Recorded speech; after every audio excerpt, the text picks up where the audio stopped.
It's funny, in a very unamusing way, how a few weeks off the bike can really affect your confidence, and who knows how it affects your fitness.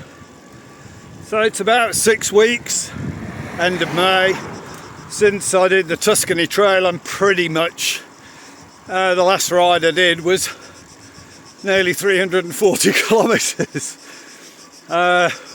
I had a couple of indoor sessions since then, but no outdoor rides. Now we're in Croatia. It's boiling hot. I mean, it's probably 34 degrees, I think, something like that, might be 35. And so I need to get fit. I need to get fit again for my next challenge, which I've set myself. Tell you more about that in a minute. And so I've got the old EMTB out, and I'm on my way for what will be a couple of hours ride with an interlude, going for a massage, spoil myself. But on the island of Brač, there ain't no flat road. Everything is up or obviously down. So here we go.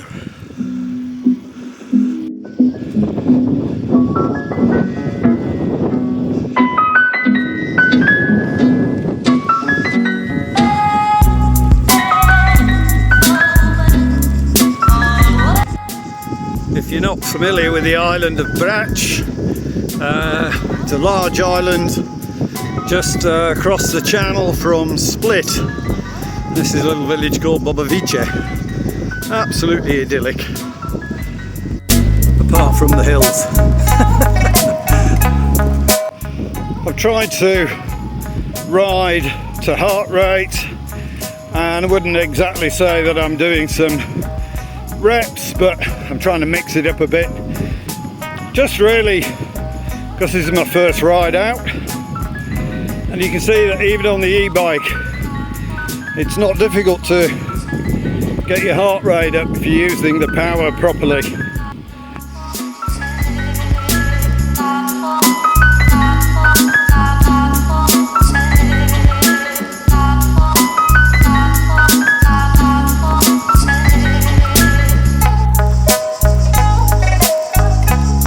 Love the olive groves here. They trim the olives in a very different way to Italy. Basically you can see that they're all pretty much flat topped. Great spreads. Fantastic.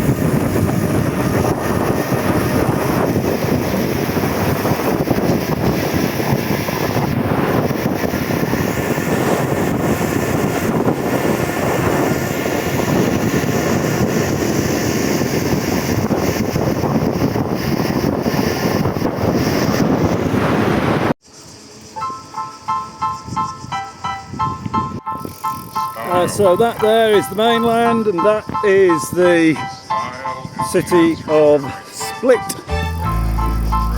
You can just see through the haze.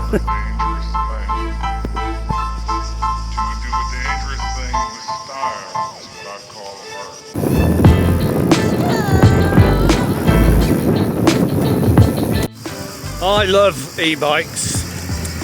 E-bikes got me back into cycling, I don't know, probably started 8-9 years ago now. And what I really like about them, well, let's be specific. This is an e-bike which is pedal assist, so this is a crank drive system, a Bosch system.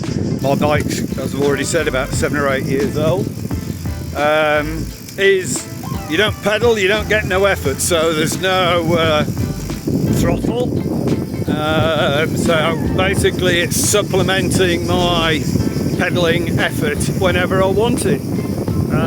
Also at a 25 kilo bike, if you want to really slaughter yourself up the climbs, you can. But having been off the bike, as I said, for about 6 weeks, I just wanted to do some sort of measurement ride. This is about a 30k ride, but there's some big vertical on here really. So I can go out with confidence and tackle those rides. It makes getting back into your cycling routine much easier than just going straight out on the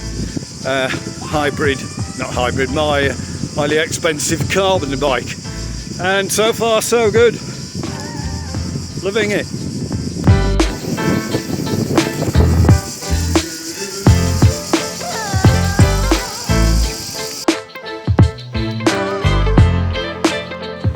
So I highly recommend mixing your bike rides with massage, particularly if it's 34 degrees.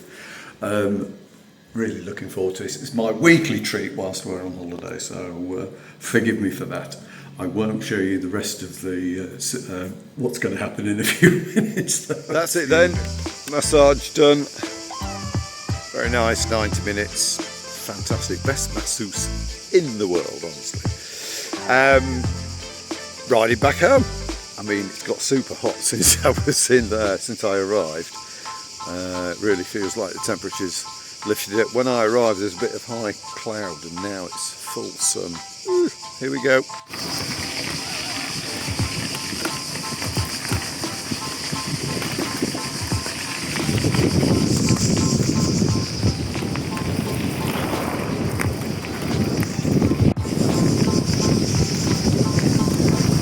This is the old road between Supertar and Sutivan. It's used as a cycle track, and you can access it with a car, but who would want to?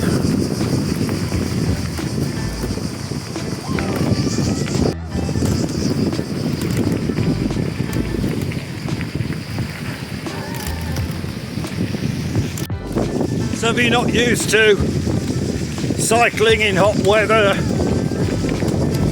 there are a few things that you should know. I think the top tips are probably fairly obvious. One is sunscreen. I've got factor 50 on, and the other one is hydration.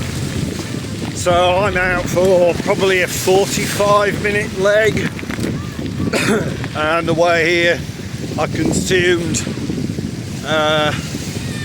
a litre of fluid with electrolytes and so on, and I pre-hydrated the out session and the return session. So hydration is really important actually. So what happens is there's a little bit of a sea breeze at the moment, and you know, you can just tell it's very hot, but what happens is that sweat evaporates pretty much immediately, and you really no idea how much you're sweating until you stop. So it's really super important that you hydrate all the time. So as I say, I'm carrying about a litre of liquid. Anyway, it's a beautiful ride, fab day.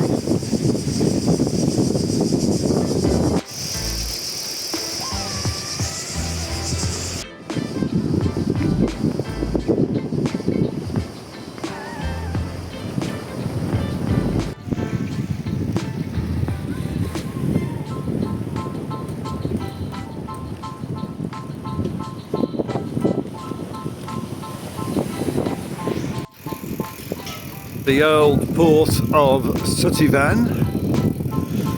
There's a local legend here.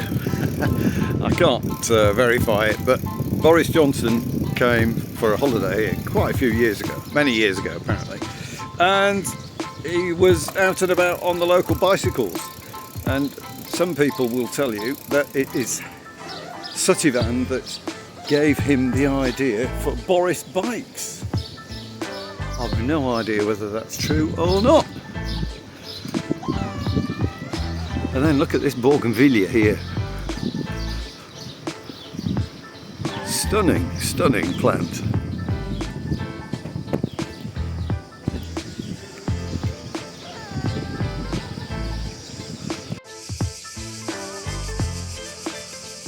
Here we go.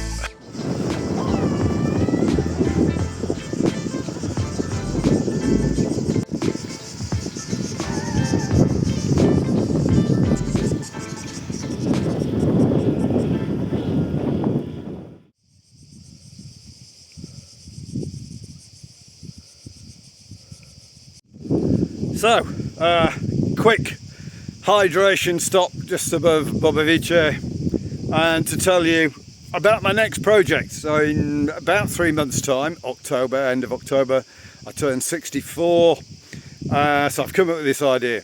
I did this super long bike ride, well at least for me, 336 kilometres in May, Tuscany Trail, gravel ride.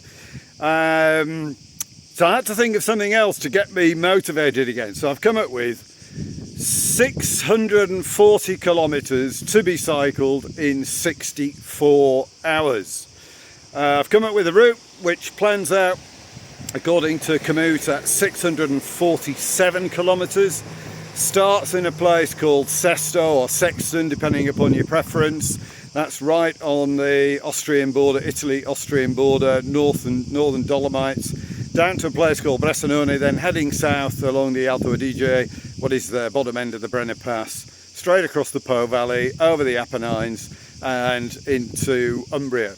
647k, 64 hours. So if you work that out, it's fairly simple, obviously, 10 kilometers an hour average, but 64 hours is obviously just a bit short of 3 days. So I'm reckoning I can probably do it in 2 days. I'm saying probably, that's a sort of stretch goal.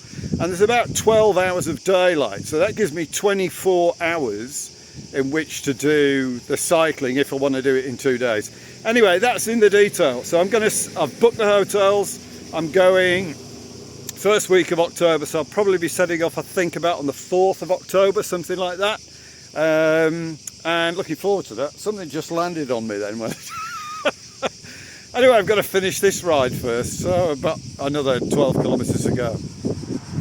Isn't that fab? If you've not been to Croatia, it's all like this, you know.